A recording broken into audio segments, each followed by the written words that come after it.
पृथ्वी पर सबसे ज्यादा सुखी कौन है? ऐसा कौन सा सुख है जो ब्रह्मांड में सबसे बड़ा है, जिसे भोगने के बाद और कोई इच्छा ही नहीं बचती? इसी सुख के बारे में हम आज एक रहस्यमय कहानी के माध्यम से समझते हैं। तो चलिए कहानी की शुरुआत करते हैं। जापान के ओसाका शहर में एक गांव में एक जैन गुरु रहा करते थे। उनकी ख्याति पूरे देश में काफी ज्यादा फैली हुई थी। दूर दूर शहर से लोग आके उनसे मिलते थे। लोगों को उनके पास आना, उनसे ज्ञान लेना काफी पसंद था। सभी लोग अपनी अपनी समस्याओं का समाधान उनसे करवाते थे। जैन गुरु रोज प्रातःकाल सैर करने जाया करते थे। ऐसे ही एक दिन वह सुबह सुबह अपने एक अनुयायी के साथ सैर कर रहे थे कि तभी अचानक कहीं से एक व्यक्ति जैन गुरु के पास आकर उन्हें भला बुरा कहने लगता है, उनका काफी अपमान करता है। उस व्यक्ति द्वारा जैन गुरु को काफी अपशब्द कहे गए, परंतु उन्होंने उस व्यक्ति की किसी भी बात का कोई जवाब नहीं दिया। इसके विपरीत वह उस व्यक्ति की बात को सुनकर मुस्कुराते हुए अनुयायी के साथ आगे बढ़ जाते हैं। जैन गुरु को ऐसा करते देख वह व्यक्ति और अधिक क्रोधित हो जाता है और उन्हें और अधिक अपशब्द कहने लगता है। यहां तक कि जैन गुरु के पूर्वजों तक को अपमानित करने लगता है। उन्हें खूब भला बुरा कहता है, खामियां निकालता है। पर इसके बावजूद भी जैन गुरु मुस्कुराते हुए आगे बढ़ते रहते हैं और कुछ कहना जरूरी नहीं समझते। वह व्यक्ति हर संभव प्रयास करता है, लेकिन जैन गुरु पर उसका कोई प्रभाव नहीं पड़ता। अनुयायी को ये सब देखकर क्रोध आने लगता है। जैसे ही वो उस व्यक्ति को कुछ कहने के लिए आगे बढ़ता है, जैन गुरु उसे इशारा करके रोक देते हैं। अंत में जैन गुरु पर अपनी बातों का कोई असर न होते हुए देखकर अंततः वह व्यक्ति निराश हो गया और उनके रास्ते सिर्फ स्वयं ही हट गया। वह समझ जाता है कि यह कुछ नहीं कहेंगे और वापस लौट जाता है। थोड़ा आगे जाने के बाद जैन गुरु जी से बड़े ही आश्चर्यचकित होकर पूछता है कि हे गुरुदेव, उस व्यक्ति ने आपको कितना भला बुरा कहा, अपशब्द कहे, यहां तक कि आपके पूर्वजों तक को नहीं छोड़ा, उनका भी अपमान किया, परंतु आपने उसे पलटकर एक शब्द नहीं कहा। यदि आपकी जगह में होता तो उसे क्षण भर में मार देता, परंतु आपकी वजह से मैं चुप रहा। आपने भला उस दुष्ट की बातों का जवाब क्यों नहीं दिया? उसे जवाब देने की जगह आप मुस्कुराते रहे। क्या आपको उसकी बातों से कोई कष्ट नहीं पहुंचा, दुख नहीं हुआ? मुझे तो उस व्यक्ति को देख बेहद क्रोध आ गया, परंतु आपके कारण मैं चुप रहा, उससे कुछ नहीं कहा। परंतु आप तो कुछ कह सकते थे, आप क्यों चुप थे? अपने अनुयायी की बात सुन। जैन गुरु ने तब भी कुछ नहीं कहा और उसे अपने पीछे आने का इशारा करते हुए आगे बढ़ गए। शिष्य को कुछ समझ नहीं आया कि वह क्या कर रहे हैं। वह चुपचाप गुरुजी के पीछे चलता गया। कुछ देर चलने के बाद वे दोनों जैन गुरु के कक्ष तक पहुंच गए। वहां पहुंच जैन गुरु अपने अनुयायी से कहते हैं कि तुम यहीं बाहर मेरी प्रतीक्षा करो, मैं अभी भीतर से आता हूं। जैन गुरु अपने कक्ष में गए और वहां से कुछ अपने मैले कपड़े लेकर कुछ देर बाद बाहर आते हैं और उस अनुयायी को थमाते हुए कहते हैं कि लो, अपने कपड़े उतार कर इन्हें धारण कर लो। उन कपड़ों से अजीब सी दुर्गंध आ रही थी और वो बहुत ज्यादा गंदे थे। अनुयायी ने उन्हें हाथ में लेते ही दूर फेंक दिया। उससे वो दुर्गंध सही नहीं गई। जैन गुरु उस अनुयायी से कहते हैं कि क्या हुआ, तुम इन मैले कपड़ों को क्यों फेंक रहे हो? जाओ और उन्हें ग्रहण करके आओ। गुरु की बात सुनकर अनुयायी कहता है कि यह आप क्या कह रहे हैं? ये कपड़े इतने मैले हैं, ऊपर से इतनी गंदी दुर्गंध आ रही है, कोई भला इन्हें कैसे धारण कर सकता है? अनुयायी की बात सुन। जैन गुरु कहते हैं कि जिस प्रकार तुम यह मैले और अजीब सी दुर्गंध भरे वस्त्रों को ग्रहण नहीं कर सकते, ठीक इसी तरह मैं भी उस व्यक्ति द्वारा फेंके हुए अपशब्दों को नहीं ग्रहण कर सकता। उसके द्वारा कहे गए हर शब्द को मैंने सुना ही नहीं। जब सुना ही नहीं तो उससे बुरा लग ही नहीं सकता।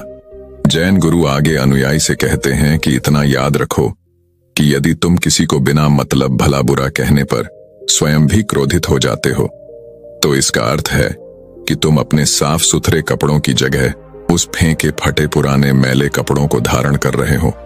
उसकी बातें तुम्हें हद से ज्यादा प्रभावित कर रही हैं। यदि तुम उनको नहीं सुनोगे, उन सब पर ध्यान न देकर आगे बढ़ोगे, तो कोई भी तुम्हें क्रोध नहीं दिला सकता, न तुम्हारे मार्ग में बाधा बनकर आ सकता है। बस जरूरत है तो ऐसी चीजों से लोगों से स्वयं को दूर रखने की, स्वयं को बिल्कुल दूर कर देने की। जब आपको इन बातों से फर्क पड़ना बंद हो जाएगा, तब आपका मन स्वयं ही शांत हो जाएगा। आपका बस स्वयं पर, आपके मन पर पूरा नियंत्रण होना चाहिए, क्योंकि उस स्थिति में आने के बाद आपको किसी की भी बात से कोई फर्क नहीं पड़ता। दोस्तों, इस कथा से हमें यही शिक्षा मिलती है कि जिस तरह गुरु ने शांत चित्त रहकर अपने आप पर और अपने विचारों पर काबू पाने की बात कही है, ठीक उसी प्रकार हमें भी अपने जीवन में किसी के भी अपशब्दों से बिल्कुल भी विचलित नहीं होना चाहिए। हमारे मन और तन पर सिर्फ हमारा ही कंट्रोल होना चाहिए, शांति बनी रहनी चाहिए। जाए तब जीवन जीना आपके लिए सरल हो जाएगा। एक व्यक्ति सर्वोच्च सुख की तलाश में था। वो सुख को ढूंढते ढूंढते एक धनी सेठ के पास पहुंच गया और उससे कहता है कि तुम्हारे पास तो खूब सारा धन है, तो क्या तुम्हें तुम्हारा सर्वोच्च सुख मिल चुका है? वो धनी सेठ व्यक्ति से कहता है कि कैसा सुख, मेरे पास उतना धन नहीं है जितना कि राजा के पास है, मेरे पास भी उतना ही धन होना चाहिए। तब वह व्यक्ति एक गरीब व्यक्ति के पास जाता है और कहता है कि क्या तुम्हारे पास कोई सुख है? वह गरीब व्यक्ति कहता है, मुझे आज का भोजन मिल गया है, वही मेरा सुख है। अगर मैं कल के भोजन के बारे में सोचता हूं तो मैं दुखी हूं, क्योंकि कल सुबह मेरे पास खाने के लिए कुछ भी नहीं है। तब वो व्यक्ति ऐसे व्यक्ति के पास जाता है जिसके पास खाने के लिए बहुत कुछ होता है। तब वो उस व्यक्ति से पूछता है कि तुम्हारे पास तो खाने के लिए बहुत कुछ है, तो यानी तुम्हारे पास तो सर्वोच्च सुख है। अब वो व्यक्ति कहता है कि कैसा सुख, आज के भोजन में नमक ज्यादा हो गया है, मैं इसे नहीं खा सकता, इसे फेंक कर मैं दूसरा भोजन बनवा रहा हूं। जैसा मैं खाता हूं, मुझे स्वादिष्ट भोजन चाहिए, आज मैं बड़ा ही दुखी हूं। इसके बाद वो व्यक्ति एक सम्मानित और प्रतिष्ठित व्यक्ति के पास जाता है और उनसे कहता है कि आपके पास तो इतना मान सम्मान है, आपको तो आपका सर्वोच्च सुख मिल गया होगा। तब वो प्रतिष्ठित व्यक्ति कहता है कि कैसा सुख, मैं तो बहुत दुखी हूं। एक दूसरा व्यक्ति है जिसे देखते ही सब उसकी तरफ खींचे हुए चले जाते हैं। कोई मेरे पास नहीं आता, मुझे उस व्यक्ति से अधिक सम्मान और प्रतिष्ठा चाहिए और उसके लिए मैं कुछ भी कर सकता हूं। तब इस व्यक्ति ने सोचा कि शायद इन सबसे ऊपर काम वासना में अधिक सुख होता होगा। तब वो ऐसे व्यक्ति के पास जाता है जो काम वासना के चरम पर था और उससे जाकर पूछता है कि क्या काम वासना से तुम्हें सर्वोच्च सुख की प्राप्ति हुई है? तब वो व्यक्ति कहता है, कैसी प्राप्ति, अभी तो मैंने बस शुरुआत ही की है, मुझे अभी कुछ मिला नहीं है और ये सब तो पुराना हो गया है, मुझे कुछ नया चाहिए, अब तो जीवन भी व्यर्थ सा लगता है। मेरे मित्र कहते हैं कि मुझे नगर जाना चाहिए, वही मेरी काम वासना की पूर्ति होगी, लेकिन वहां जाने के लिए मेरे पास पैसे नहीं हैं, मुझे इसके लिए अधिक धन चाहिए। सबकी बातें सुन उस व्यक्ति को कहीं भी सर्वोच्च सुख नहीं दिखा। तभी उसने तय किया कि बुद्ध के पास जाएगा और तब वह बुद्ध से मिलने निकल गया और बुद्ध के पास जाकर उन्हें प्रणाम करके उनसे कहता है कि हे तथागत, मैं बहुत दूर से आया हूं, मैंने सुना है कि आप सबकी समस्याओं का समाधान करते हैं, क्या आप मेरी समस्या का हल करेंगे? तब तथागत बुद्ध कहते हैं कि कहो, क्या जानना चाहते हो, पूछो। तब वो व्यक्ति कहता है कि हे तथागत, मैं पूरी दुनिया के भ्रमण पर गया ये जानने के लिए कि सर्वोच्च सुख क्या है, एक ऐसा सुख जिसे मिलने के बाद किसी दूसरे सुख की लालसा ना रहे, एक ऐसा सुख जिसकी कामना हर कोई करता है, ऐसा सुख जो कोई नहीं चाहता कि उसके जीवन से जाए, परंतु मुझे अभी तक ऐसा कोई सुख नहीं दिखा, इस सर्वोच्च जिसे पाने के बाद इंसान कह सके कि मुझे और कोई सुख नहीं चाहिए, यही मेरे लिए सर्वोच्च सुख है। व्यक्ति बोला, क्या सच में ऐसा कोई सुख है जिसे मिलने के बाद किसी दूसरे सुख की कामना न रहे? तब बुद्ध उस व्यक्ति की बात सुनकर कहते हैं कि तुमने इस दुनिया का भ्रमण करके क्या जाना कि यह दुनिया कैसी है, यहां सबका सुख कैसा है? तब वो व्यक्ति कहता है कि हे गुरुवर, यहां पर सबका सुख अलग अलग है, किसी का भी सुख एक समान नहीं है, सबकी परिभाषा अलग अलग है। यहां पर कोई सुखी होने के लिए राजा की तरह खूब सारा धन दौलत चाहता है, तो कोई काम वासना में अपना सुख खोज रहा है, कोई भोजन में सुख खोज रहा है, कोई सम्मान प्रतिष्ठा में सुख खोज रहा है, कोई किसी के दुख में अपना सुख खोजता है। तब बुद्ध ने कहा कि क्या ऐसा करने से व्यक्ति को सुख की प्राप्ति होती है? तब व्यक्ति कहता है कि हे बुद्ध, मैंने देखा जब मनुष्य अपने सुख तक पहुंचता है, जो वह चाहता है उसे मिलता है, तब वह मिलते ही वह पागल की तरह झूम उठता है। उसे इससे खुशी मिलती है, लेकिन वह सुख कुछ समय के लिए ही होता है। कुछ समय बाद इस सुख की महत्ता कम हो जाती है और फिर से वह सुख खोजने लगता है, और यही चक्र निरंतर चलता है, और सुख खोजने के लिए वह दुखी रहता है। वह व्यक्ति कहता है कि हे बुद्ध, यह कैसी दुनिया है जो सुखी होने के लिए दुख को खोज रहा है। तब बुद्ध मुस्कुराने लगते हैं, पर कहते हैं, एक बात बताओ, क्या जो राजाओं की तरह धन दौलत चाहता है, क्या उसके पास धन और दौलत की कमी है? और जो काम वासना को चाहता है, उसके पास काम वासना की कमी है?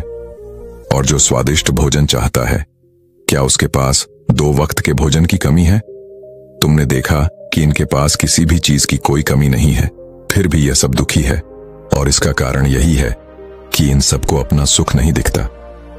बस कुछ दिखता है तो बस कमी। दूसरे के पास जो है उसे पाने में सुख नहीं, बल्कि सुख का मजा तो तब आता है जब आपके पास सब कुछ हो। उसका भरपूर आनंद लेकर जीने में हम अपनी आंखों से दुनिया देख सकते हैं, प्रकृति का सौंदर्य देख सकते हैं, दूसरों की भावनाओं को पढ़ सकते हैं, लेकिन हम अपनी आंखों से देखते क्या हैं? हम केवल वासना को ही देखते हैं। एक ऐसी वासना जो केवल सुख का लालच देकर दुख की ओर ले जाती है। तब हम फिर से दुखी हो जाते हैं। तब वो व्यक्ति कहता है कि हे बुद्ध, क्या कोई ऐसा सर्वोच्च सुख है जो जीवन में यदि एक बार आए तो जीवन में दोबारा किसी अन्य सुख की जरूरत महसूस ना हो, तब हम पूर्ण रूप से संतुष्ट होकर जीवन को जी सके। तथागत बुद्ध कहते हैं कि कामना यही तो हमारे दुख को जन्म देती है, क्योंकि कामना हमारे स्वार्थ से भरी होती है। इसलिए कामना करते ही दुख स्वतः उत्पन्न होने लगता है। कभी यह दुख जल्दी आ जाता है तो कभी सुख के पीछे, लेकिन आता जरूर है। इस दुनिया में सर्वोच्च सुख जैसा कुछ नहीं होता। सुख कितना ही बड़ा क्यों ना हो, उसके पीछे दुख हमेशा रहता है। और एक सुख तुम्हारे लिए सर्वोच्च हो सकता है, जबकि यही सुख दूसरे के लिए छोटा भी हो सकता है। जहां भी तुम सुख की कामना करोगे, वहां तुम्हें दुख अवश्य मिलेगा, और जहां तुम्हें दुख मिलेगा वहां सुख अवश्य आएगा। यदि तुम दुख से मुक्त होना चाहते हो तो तुम्हें सुख से भी मुक्त होना पड़ेगा। आज तुम दुखी हो क्योंकि तुमने सर्वोच्च सुख की कामना कर रखी है, लेकिन यदि तुम अपने सर्वोच्च सुख के दुख को जाने दोगे तो तुम आज अभी सुख का अनुभव करोगे। लेकिन याद रहे, सुख का लालच ही दुख का कारण होता है। इसलिए अपने आप को तुम सत्कर्मी बनाओ, सतधर्मी बनाओ। तुम्हारे सत्कर्म ही तुम्हें सुख और दुख दोनों से ही मुक्त करेंगे।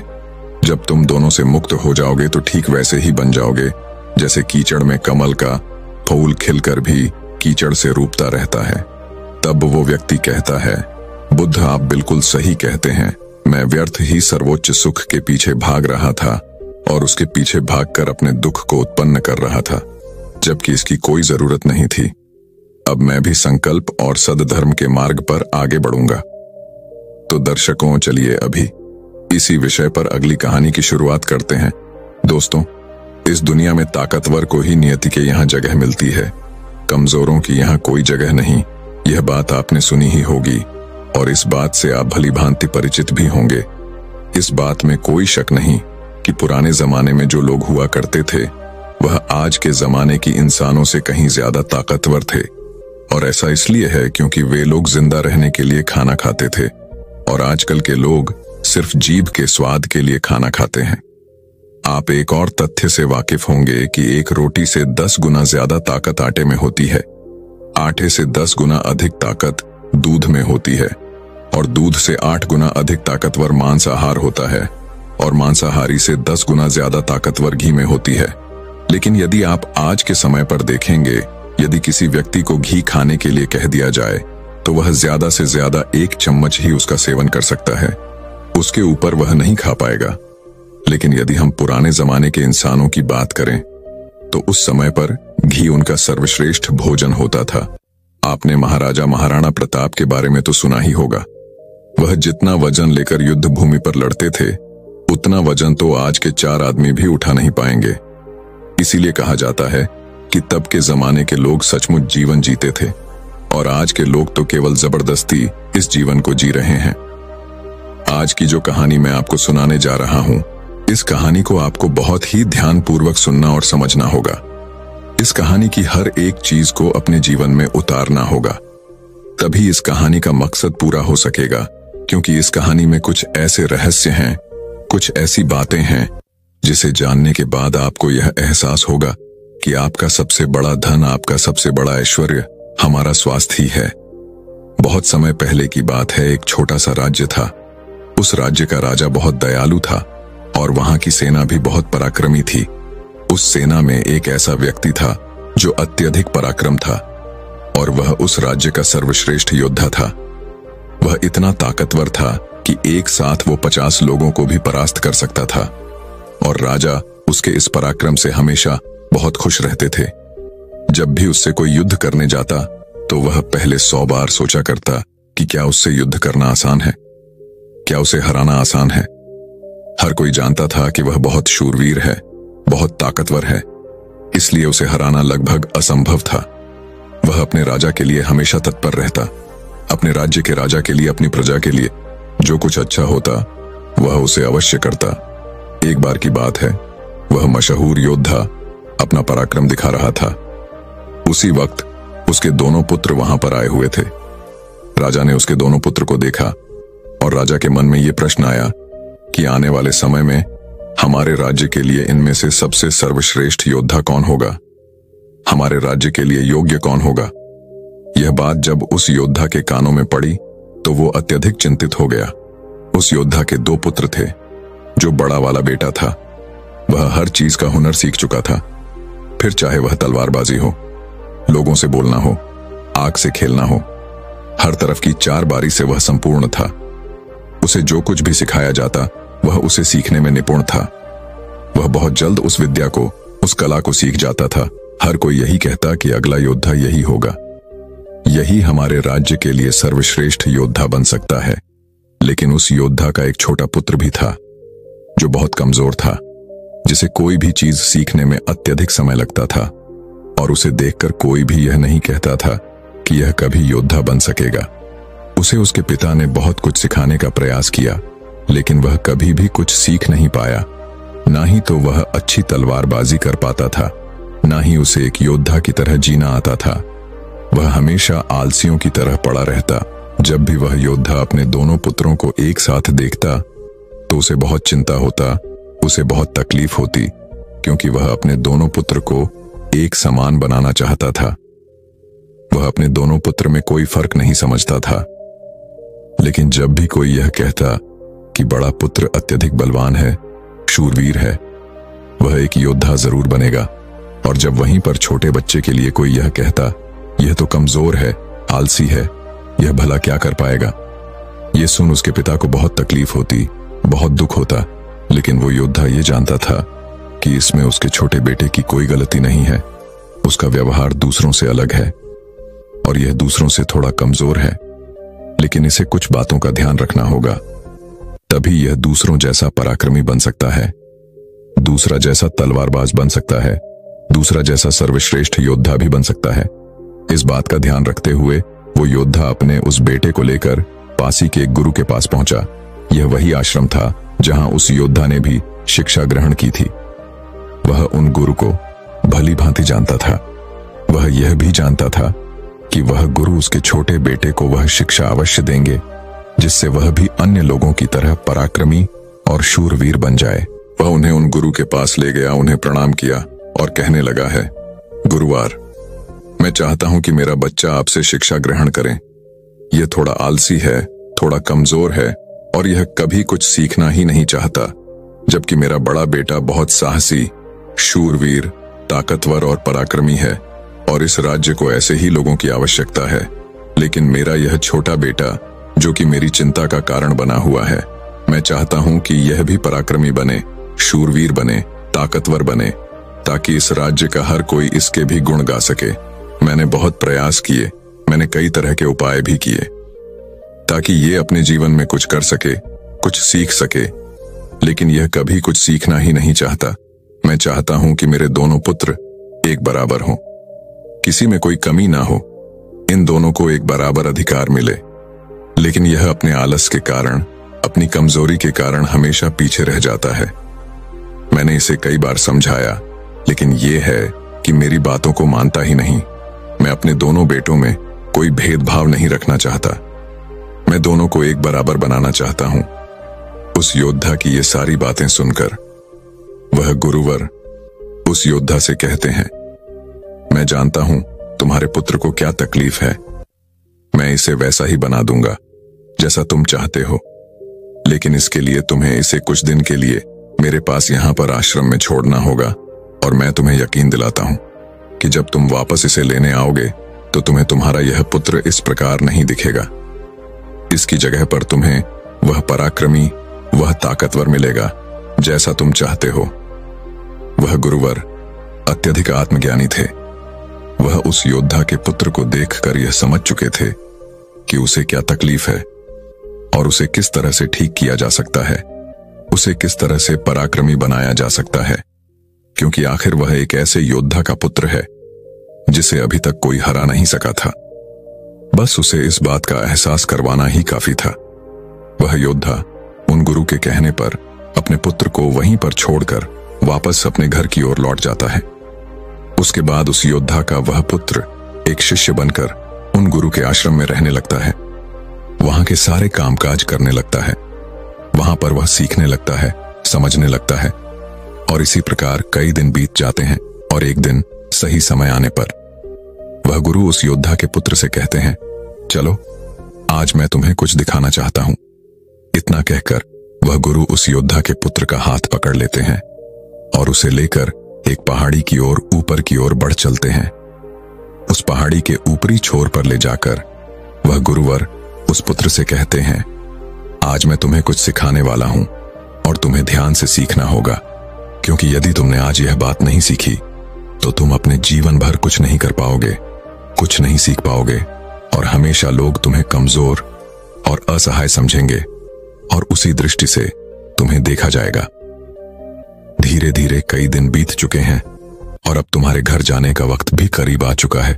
इसलिए आज मैं तुम्हें यहां पर लेकर आया हूं ताकि मैं तुम्हें यह सिखा सकूं, यह समझा सकूं कि तुम इस धरती पर क्यों आए हो, तुम्हारे आने का क्या कारण है। इतना कहकर वह गुरुवर उस पुत्र को ऊपर की ओर इशारा करते हुए कहते हैं, ऊपर ध्यान से देखो उस चीज को। उस चील ने अपने पंजों में अपना नवजात शिशु रखा हुआ है। वह चीज ऊपर की ओर उड़ती चली जा रही थी, इतनी ऊंची जा रही थी कि बादलों को चीरकर वह ऊपर बढ़ती ही चली जाती और वहां पर जाकर वह अपने बच्चे को छोड़ देती। यह देख वह छोटा सा बच्चा डरा गया। उसे यह समझ नहीं आ रहा था क्या फिर उस चीज ने अपने ही बच्चे को इस तरह से नीचे क्यों फेंक दिया। गुरु और वह शिष्य दोनों इस दृश्य को बड़ी ध्यानपूर्वक देख रहे थे। जैसे ही उस चीज ने अपने उस बच्चे को नीचे की ओर छोड़ा, वह बच्चा तेजी से एक पत्थर की भांति नीचे की ओर गिरता चला जा रहा था। और वह जब तेजी से नीचे आने लगा तो उसने कई बार कोशिश की, कई बार प्रयास की वो अपने पंखों को खोल सके, फड़फड़ा सके, जिससे वह हवा के उस रुख का फायदा ले सके, वह भी उड़ सके। लेकिन उसके कई अथक प्रयासों के बाद भी उसके पंख नहीं खुल पा रहे थे और वह एक पत्थर की भांति तेजी से नीचे गिरता चला जा रहा था। जैसे जैसे वो नीचे गिरता जा रहा था, उसकी मां भी ठीक उसके पीछे ही थी। उसने ऊपर से अपने पंजे में फिर एक बार अपने उस बच्चे को पकड़ लिया। एक बार फिर वह झील अपने उस बच्चे को लेकर आकाश में ऊपर ऊंचाई की तरफ उड़ती चली जाती है और फिर से वो ऊंचाई पर जाकर अपने बच्चे को ठीक उसी प्रकार छोड़ देती है। लेकिन उस बच्चे को कुछ समझ नहीं आ रहा था कि आखिर यह चील अपने बच्चे के साथ ऐसा क्यों कर रही है। यदि उसके बच्चे को कुछ हो गया तो फिर क्या होगा। वह लगातार इसी प्रक्रिया को दोहरा रही थी। अब गुरु शिष्य से कहते हैं, इस जगह को ध्यान से देख लो। ठीक इसी जगह पर वह चील और उसका बच्चा इस पेड़ पर रहते हैं। तुमने एक बात की और गौर किया कि इस पेड़ पर तुम्हें अनेकों फूल देखने को मिल रहे होंगे, लेकिन जहां पर यह चील और इसका बच्चा रहता है वहां पर तुम्हें एक भी फूल नजर नहीं आएंगे, क्योंकि फूल बड़े ही कोमल होते हैं और वह चील चाहती तो इन फूलों को अपने साथ जहां पर वह रहती है उसे रख सकती थी। लेकिन वह जानती है कि फूलों में रहकर उसका बच्चा एक बच्ची बनेगा लेकिन जब वह कांटों वाले घोंसले में रहेगा तभी एक चील बन पाएगा। और एक चील के बच्चे को हर तरह की यातनाएं बचपन से ही सहनी पड़ती हैं ताकि वह अन्य पक्षियों की तरह कोमल ना बने, क्योंकि वह एक चील का पुत्र है और उसे चील की तरह अपना जीवन व्यतीत करना है। यदि वह बाकी पक्षियों की तरह बनेगा तो उस पर चील वाले स्वभाव नहीं होंगे और ना ही उसे कोई चील का पुत्र कह सकेगा। ठीक इसी प्रकार तुम भी एक शूरवीर योद्धा के पुत्र हो। यदि तुम चाहो तो अन्य लोगों की तरह अपना जीवन व्यतीत कर सकते हो। तुम फलों का आनंद ले सकते हो, लेकिन तुम एक योद्धा के पुत्र हो, इसलिए तुम्हें भी कांटों की राहों पर चलना ही होगा। इन कांटों की राह पर चलकर ही तुम अपने आप को मजबूत बना पाओगे, अपने आप को शूरवीर और पराक्रमी बना सकोगे। ठीक वैसे ही यह चील भी कर रही है। वह भी अपने पुत्र को पराक्रमी और शूरवीर बना रही है। वह अपने बच्चे को उड़ान भरना सिखा रही है। वह बार बार जाकर अपने बच्चे को इसीलिए नीचे पटक रही है ताकि उसका बच्चा खुद ब खुद उड़ान भरना सीख ले। जब भी चील किसी को जन्म देती है तो वह उसे वही सिखाना चाहती है जो उसने सीखा है। वह एक चील होने का उसे एहसास कराना चाहती है। किंतु यदि वही पुत्र किसी और पक्षी के घर पर जन्म लेता तो उसे इस तरह की यातनाएं सहनी नहीं पड़ती। उसे इस तरह से किसी भी क्रियाओं से ना गुजरना नहीं पड़ता। वह फूलों के घोंसले में रह सकता था। वह फूलों में पैदा होता और फूलों में ही खत्म हो जाता। लेकिन चील के बच्चे का एक नियम होता है, एक नीति होती है कि नियति उसे तभी जिंदा रखेगी जब वो पराक्रमी होगा, शूरवीर होगा और उसे वो सारे हुनर, वो सारे पराक्रम सीखने ही होंगे। ठीक उसी प्रकार तुम भी एक शूरवीर योद्धा के पुत्र हो, एक पराक्रमी योद्धा के पुत्र हो, इसीलिए तुम्हें भी वह हुनर सीखना ही पड़ेगा। अन्यथा अन्य पक्षियों की तरह तुम भी अपने जीवन में कुछ नहीं कर पाओगे। तुम भी एक दिन फूलों में जीकर फूलों में ही मर जाओगे। यह सब देखकर वह शिष्य उन गुरु के चरणों में गिर पड़ा, उन्हें प्रणाम किया और कहने लगा, है गुरुदेव, मुझे अपनी गलती का एहसास हो चुका है। मुझे यह पता चल चुका है कि मैं एक शूरवीर योद्धा का पुत्र हूं और मुझे अपना जीवन इसी तरह से जीना है। मुझे इस हुनर को सीखना ही होगा। इतना कहकर वह गुरु और वह शिष्य वापस आश्रम की ओर लौट जाते हैं। वहां पहुंचने के बाद वह गुरु अपने उस छोटे शिष्य से कहते हैं, मैं तुम्हें कुछ ऐसी बातें बताने जा रहा हूं जिसे तुम्हें अपने जीवन में उतारना होगा। यदि तुम इन बातों को अपने जीवन में उतार लेते हो, जो कुछ तुमने अभी उस चील से सीखा है वह तुम्हारे लिए एक ऐसी सीख है जिसे तुम्हें कभी नहीं भूलना चाहिए। लेकिन तुम एक चील नहीं हो और चील के बच्चों की तरह तुम इस ज्ञान को भी अर्जित नहीं कर सकते। आखिर तुम एक इंसान हो और तुम्हें इंसानों की तरह ही अपने शरीर को बनाना होगा। आज मैं तुम्हें कुछ बातें बताने जा रहा हूं जो तुम्हें अपने घर जाकर करनी होगी, जिससे तुम एक पराक्रमी योद्धा बन सकोगे और अपने शरीर को स्वस्थ रख पाओगे, क्योंकि एक शूरवीर योद्धा हमेशा अपने शरीर का ध्यान रखता है। वह हमेशा अपने शरीर को चुस्तीला और फुर्तीला बनाए रखता है, जिस कारण वह कभी बीमार नहीं पड़ता। तुम्हें भी इस बात का ध्यानपूर्वक ध्यान रखना होगा। तुम्हें सुबह जल्दी उठना होगा। 6 से 8 घंटे की नींद तुम्हारे लिए महत्वपूर्ण है। इससे ज्यादा कभी मत सोना। सुबह जल्दी उठकर अपना जो कार्य है उसका अभ्यास करना।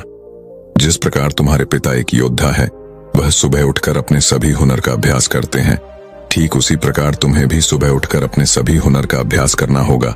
योगा प्राणायाम करना होगा, जिससे तुम्हारा शरीर पूरी तरह से स्वस्थ होगा। और जितना तुम अपने शरीर को स्वस्थ रखोगे, उससे तुम अपने अंदर की शक्तियों को समर्थ बना पाओगे। और तुम्हें एक बात और याद रखनी होगी, जितना तुम्हें अपने ऊपरी शरीर का ध्यान रखना है, उतना ही तुम्हें अपने भीतर के शरीर का भी ध्यान रखना है, अर्थात अपनी मानसिक शक्ति का भी तुम्हें ध्यान रखना होगा। इसे भी बढ़ाना होगा। और यह मानसिक शक्ति तुम्हें ध्यान से मिलेगी, इसलिए हमेशा ध्यान करना, हमेशा सुबह उठकर प्राणायाम करना, हमेशा सुबह उठकर योगा करना, ये तुम्हें मजबूती प्रदान करेंगे। और यदि इसके बाद भी तुम सुबह जल्दी नहीं उठ पाते, तुम इस आदत को नहीं अपना पाते, तो मेरा एक और सबक याद रखना।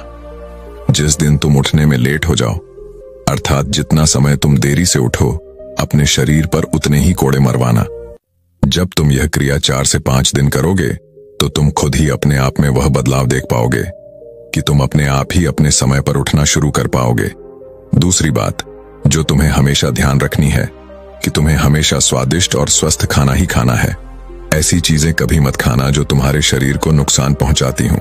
हमेशा तुम स्वस्थ खाना ही खाना, जैसे हरी सब्जियां, फल, दूध, दही। तुम भोजन अपने शरीर के लिए करना, ना कि अपनी जीभा के लिए, ना कि केवल स्वाद के लिए। अगली बात, वह गुरुवर अपने उस शिष्य से कहते हैं कि जब भी तुम्हारे मन में कोई चिंता हो, कोई ऐसा विषय हो जिसे लेकर तुम बहुत चिंतित हो, तो ऐसी बातें अपने घर परिवार में अवश्य बताना।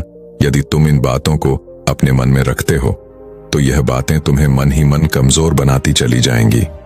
यह चिंता तुम्हें अंदर ही अंदर खाती चली जाएगी और तुम खोखले होते चले जाओगे। और याद रखना, जब हमारा मन बीमार पड़ता है तो वह हमारे शरीर को भी बीमार कर देता है। इसलिए कोई भी बात कभी छुपाकर मत रखना। हर बात अपने घर वाले और अपने परिवार को अवश्य बताना। आगे वह गुरुर अपने उस शिष्य से कहते हैं, हमेशा सकारात्मक सोच रखना। कभी भी नकारात्मक विचार अपने दिमाग में आने मत देना। सबके जीवन में उतार और चढ़ाव तो आते ही रहते हैं। सभी के जीवन में सुख और दुख लगा ही रहता है, कभी अच्छा तो कभी बुरा। जीवन इसी प्रकार चलता है। तुम्हारे जीवन में समय चाहे कैसा भी क्यों ना आए, लेकिन तुम्हें हमेशा एक सकारात्मक सोच ही अपनानी है, जिससे तुम अपने जीवन में आने वाली कठिन से कठिन परिस्थितियों का सामना हंसते हुए और बड़ी ही सरलता से उसका सामना कर सकोगे और जीवन में आगे बढ़ पाओगे। अगली बात जो तुम्हें याद रखनी चाहिए वह यह है कि तुम्हें हमेशा मुस्कुराते रहना है, क्योंकि एक योद्धा ही यदि चिंतित हो तो उसका राज्य भी चिंतित हो सकता है। और तुम्हारी मुस्कुराहट से ही सबको ताकत मिलती है। तुम शूरवीर योद्धा के पुत्र हो। तुम्हारी हंसी तुम्हारे चेहरे से अलग नहीं होनी चाहिए। यह तुम्हारे और तुम्हारे राज्य के लिए उचित है और यह तुम्हारे राज्य को एक सकारात्मक ऊर्जा प्रदान करता है। और तुम्हारा मुस्कुराते रहना तुम्हारे लिए भी अच्छा है। यह तुम्हारे भीतर सकारात्मक ऊर्जा का प्रवाह करता है, जिससे तुम अच्छा महसूस करोगे, मजबूत महसूस करोगे, ताकतवर महसूस करोगे। आगे वह गुरु अपने उस शिष्य को आखिरी सीख देते हुए कहते हैं, हमेशा अपने जीवन में दान पुण्य करते रहना, इसे कभी पीछे मत हटना।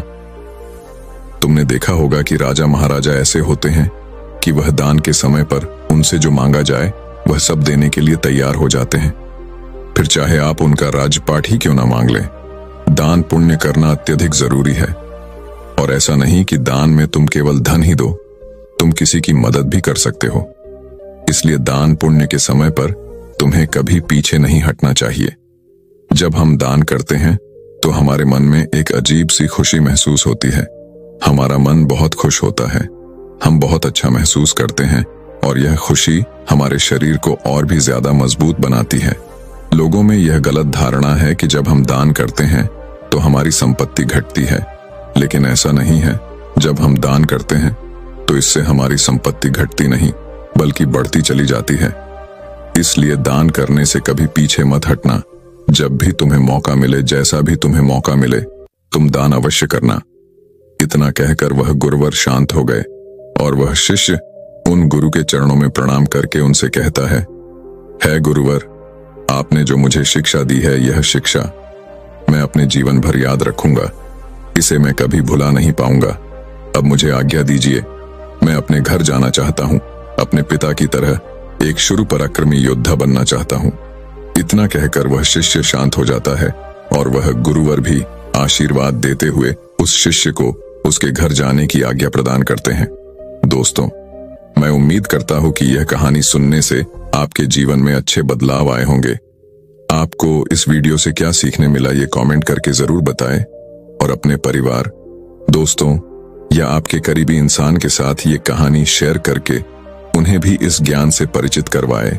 बाकी अगर आपको यह वीडियो दिल से अच्छी लगी हो तभी इस वीडियो को लाइक कर देना और आपने अब तक इस चैनल को सब्सक्राइब न किया हो तो चैनल को सब्सक्राइब भी जरूर कर देना। आपका हर दिन शुभ हो और खुशियों से आपका जीवन भरा रहे। धन्यवाद। नमो बुद्धाय।